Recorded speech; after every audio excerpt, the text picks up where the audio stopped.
So here's a story that on the surface just doesn't add up. You've got a company cutting jobs, right? But at the very same time, its revenue is exploding. How is that possible? Well, let's get into it and break down the paradox happening at Zillow. Okay, so here's what started all the chatter. Zillow let go of about 200 people. And we're not talking about one single department getting shut down. Nope.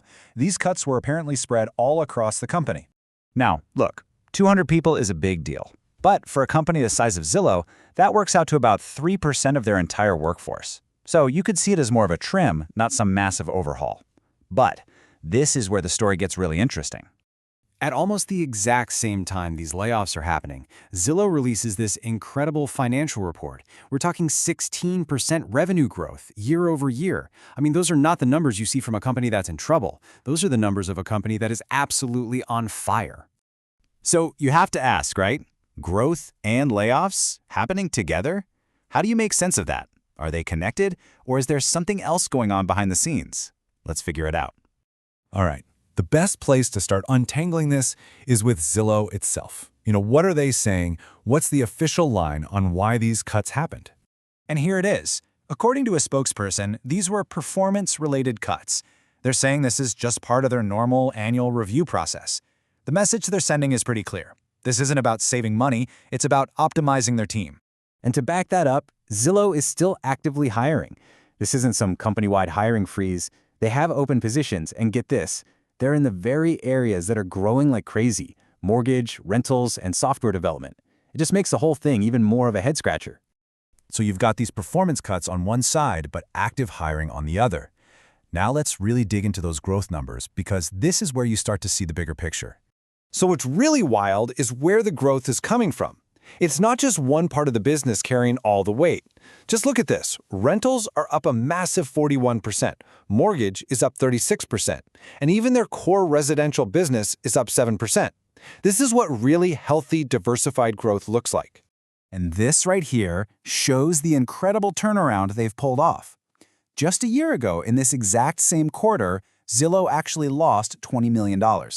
This year, they swung all the way to a $10 million profit. I mean, they went from being deep in the red to solidly in the black. Which, of course, brings us right back to that main question. The money's rolling in, the company's profitable, so what gives? To really get what's happening, you can't just look at this one moment in time. You have to look at Zillow's history. Because it turns out, this sort of thing, it's not actually new for Zillow. Making big moves with their workforce, even when things are going great, is pretty much baked into how they operate. It's part of their DNA. This timeline really puts it all into perspective. Go back to 2021. Zillow made huge cuts when it got out of the iBuying game, where they were buying and flipping houses. Then fast forward to mid-2023. More cuts when they shut down their closing services division. And that brings us to today, with these performance-related trims. You start to see a pattern, right? Zillow is constantly reshaping itself to fit its strategy of the moment. Okay, so we've got all the pieces on the table now. The layoffs, the official explanation, the fantastic financials, and the company's history of making big changes. So let's connect the dots. When you see it all laid out like this, it starts to make a whole lot more sense. The event is a small 3% workforce cut. The official reason is performance. The financials are incredible, and the context is this history of strategic pivots. All of a sudden, a new story starts to emerge. And here's the key idea. This probably isn't about a company in trouble. It's about a company that's always optimizing. Think of it like corporate fine-tuning. They're making sure they have exactly the right people in the right seats to execute their current strategy, especially when things are going well. So, after digging through all of this, what's the big takeaway from the Zillow paradox? What does it all mean?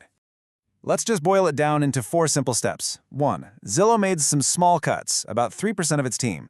2. It did this while posting amazing growth and turning a profit.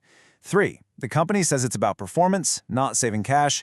And 4, and this is the most important part, this move fits perfectly into a larger pattern of Zillow, constantly realigning its team to chase its strategic goals. And that leaves us with a much, much bigger question. Is this what success looks like in tech now? This idea of a company in permanent beta, where even when you're winning, you're constantly churning and optimizing your workforce to stay ahead. It's a pretty intense thought, and it might just be the new reality.